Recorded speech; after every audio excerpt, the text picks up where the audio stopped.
Tuan-tuan dan puan yang rahmati oleh Allah Ta'ala sekalian, saya telah pun menceritakan bagaimana untuk kita mengisi wirid kita bagi sesi pertama dan sesi kedua daripada malam. Dan ini kita akan lihat pula bagaimana untuk kita mengisi amalan kita atau wirid harian kita, wirid sesi malam kita bagi masa yang ketiga dan juga yang keempat.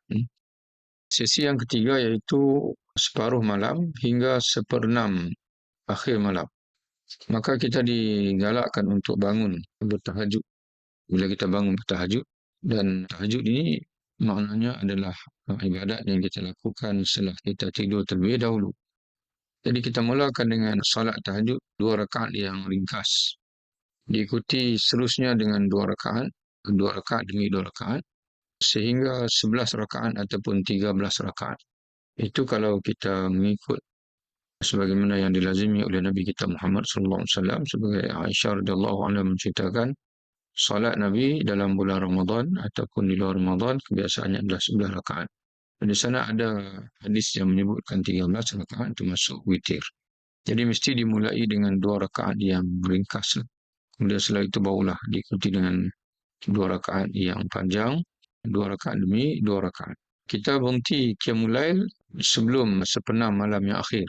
Itu berdasarkan pada hadis Nabi sallallahu alaihi wasallam yang menceritakan, Nabi menceritakan salat malam yang paling baik adalah salat Nabi Daud alaihissalam, iaitu dia tidur separuh malam. Dan Nabi Daud alaihissalam dia membahagikan malam kepada 6 bahagian. Dia tidur separuh malam iaitu 3/6. Kemudian dia mengerjakan salat sepertiganya iaitu 2/6.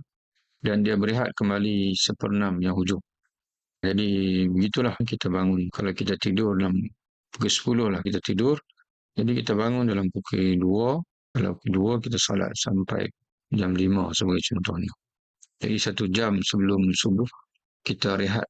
Ataupun kalau tuan-tuan bangun pukul 3 sebagai contohnya, salat dalam kadar 2 jam. Jadi 1 jam sebelum subuh kita berehat. Itulah yang diceritakan oleh Nabi SAW tentang ibadat Nabi Daud AS. Diikuti masa yang keempat, iaitu sepenuh akhir malam hingga terbit fajar sehingga masuk waktu subuh. Apa amalan yang boleh kita lakukan untuk mengisi wirid kita pada masa tersebut? Waktu itu disebut sebagai waktu sahur. Wabil asari hum yastaghfirun. Dalam Quran Allah SWT menyebutkan orang-orang bertakwa kepada Allah SWT pada waktu sahur, iaitu waktu sebelum subuh. Mereka menggunakannya untuk beristighfar kepada Allah SWT. Waktu itulah waktu yang terbaik untuk istighfar.